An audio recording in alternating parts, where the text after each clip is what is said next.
Hello viewers, welcome back to my channel Jayanti Nagarajan's World.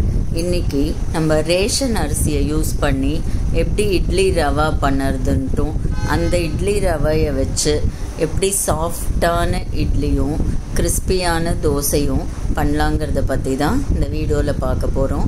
இது பலருக்கும் யூஸ்ஃபுல்லாக இருக்கும்னு நான் நம்புகிறேன். இப்போது ரேஷன் அரிசி யூஸ் பண்ணி இட்லி ரவா எப்படி ப்ரிப்பேர் பண்ணுறதுங்கிறத நம்ம பார்க்கலாம்.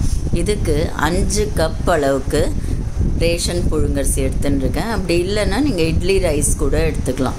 5 கப் அளவுக்கு இட்லி ரைஸ்க்கு 1 கப் அளவுக்கு பச்சரிசி, மாவு பச்சரிசி இல்லை ரேஷன் பச்சரிசி இல்லை சாப்பாட்டு பச்சரிசி எது வேணாலும் யூஸ் பண்ணிக்கலாம்.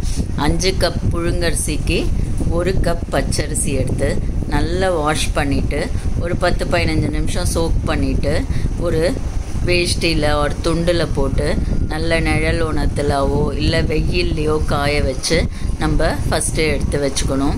இது நல்லா ட்ரை ஆகணும், அரைக்குறை ஈரமாக இருக்கக்கூடாது. இப்படி தொட்டு பார்த்தா நல்லா காஞ்சிருக்கணும்.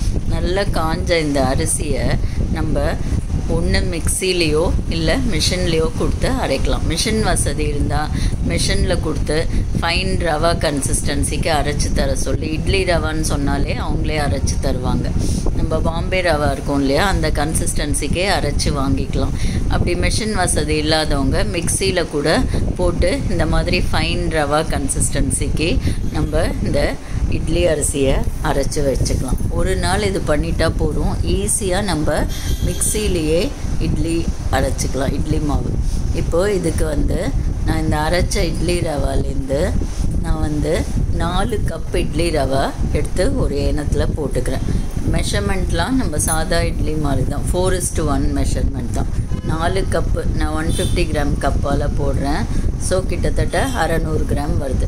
4 கப் போட்டுக்கிறேன். நீங்கள் எந்த கப்பால் வேணாலும் போட்டுக்கலாம். கொஞ்சமாக வேணும்னா சின்ன கப்பு, பெருசு நிறைய வேணும்னா பெரிய கப், எப்படி வேணால் போட்டுக்கலாம். இப்போது நான் 4 கப் இட்லி ரவை ஒரு இதில் எடுத்துட்டுருக்கேன். இதுக்கு 1 கப் அளவுக்கு குண்டு உளுத்தம்பருப்பு எடுத்துட்டுருக்கேன். உங்கள்கிட்ட எந்த உளுத்தம்பருப்பு அவைலபிளாக இருக்கோ அதை எடுத்துக்கோங்க.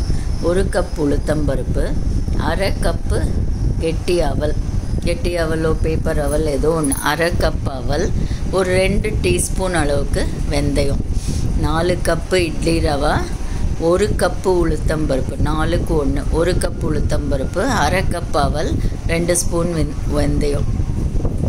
இட்லி ரவையை தனியாக ஒரே ஒரு தடவை வாஷ் பண்ணி எடுத்து வச்சுக்கலாம். ரொம்ப இதை திருப்பி வாஷ் பண்ண வேணாம், ஏன்னா நம்ம கலஞ்சோனத்தி தான் காய வச்சுருக்கோம்.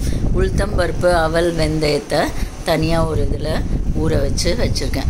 இதெல்லாம் ஒரு 4 மணி நேரம் ஊறட்டும். இட்லி ரவை தனியாக இந்த உளுந்து ஊற வைக்கும் போதே இட்லி ரவையும் நம்ம ஊற வச்சிடணும்.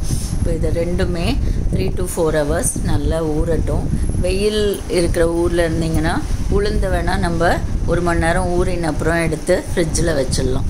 நான் இப்போது ஃப்ரிட்ஜில் தான் வச்சு உளுந்தை எடுத்து வச்சுருக்கேன். இப்போ அந்த உளுந்து, அவல், வெந்தயத்தை மிக்ஸி ஜாரில் போட்டு கொஞ்சமாக தண்ணி ஊற்றி நல்லா இந்த மாதிரி பந்து மாதிரி நம்ம அரைச்சி எடுத்துக்கணும்.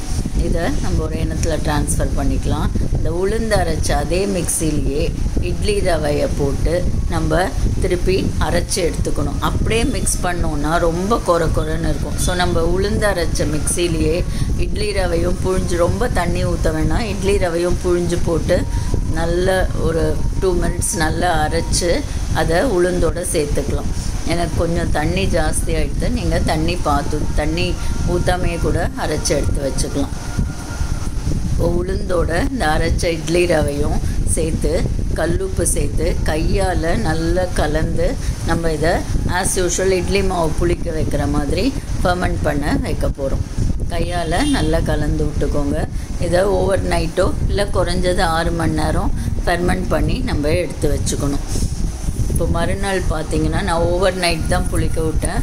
மறுநாள் சூப்பராக புளித்து கிரைண்டரில் அரைச்ச இட்லி மாவு மாதிரி நல்ல குழப்போட நல்லா இருக்குது. பார்த்திங்கன்னா சூப்பராக இருக்குது. இதை பார்த்தாலே நமக்கு இட்லி நல்லா வருங்கிறது தெரிஞ்சிருது. நான் ஒரு இட்லி பிளேட்டில் எண்ணெய் தடவி வச்சுருக்கேன். இதெல்லாம் எப்பயும் பண்ணுற மாதிரி தான்.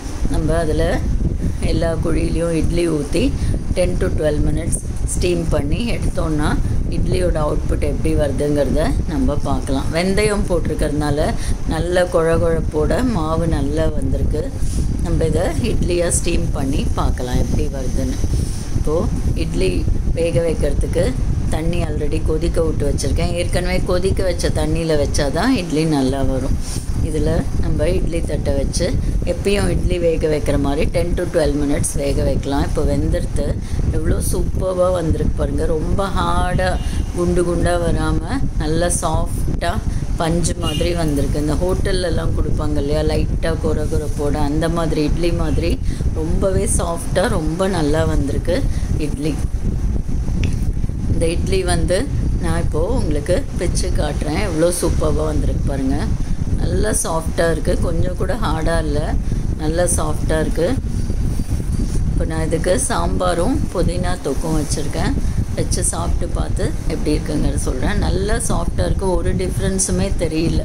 இந்த மேல் பகுதி மட்டும் லைட்டாக குறகுறப்பாக இருக்கும், அதனால ஒன்றும் கஷ்டம் இல்லை. ரொம்பவே சாஃப்டாக இருக்குது சாப்பிட்றதுக்கு. இதை சாப்பிட்டு பார்த்து சொல்கிறேன். ஒன்றுமே டிஃப்ரென்ஸ் தெரியல ஃப்ரெண்ட்ஸ், ரொம்ப சூப்பராக இருக்குது. இதே மாவை வச்சு நான் தோசையும் பண்ணேன், அதுவுமே நல்லா வருது. நம்ம மிக்சியில் இட்லி ரவை அரைச்சதுனால தோசையும் நல்லா வருது. இதில் ப்ளஸ் அண்ட் மைனஸ் என்னன்னு பார்த்தோன்னா ப்ளஸ்ஸு தான் அதிகம். இப்போ நிறைய பேர் வீட்டில் 2 பேர் தான் இருக்காங்க. அந்த மாதிரி இருக்கும்போது கிரைண்டரில் 1 கிலோ போட்டு அரைச்சோன்னா நிறைய மாவு வந்துடும்.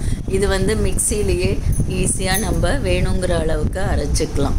கிரைண்டர் போட முடியாதவங்க, கை குழந்தை வச்சுருக்கிறவங்க, வயசானவங்க, இவங்களுக்கெல்லாம் இந்த மெத்தட் ரொம்பவே ஈஸியாக இருக்கும். மிக்சிலேயே பிலோ 5 மினிட்ஸில் நம்ம அரைச்சி எடுத்துடலாம். மைனஸ்னு பார்த்தா மாவு அவ்வளோ காணாது, அவ்வளோதான். கிரைண்டரில் அரைக்கிற அளவுக்கு மாவு காணாது. இது ஒன்று தான் மைனஸ் இதில். இந்த வீடியோ பிடிச்சிருந்தா நம்ம சேனலுக்கு சப்ஸ்கிரைப் பண்ணுங்கள் ப்ளீஸ்.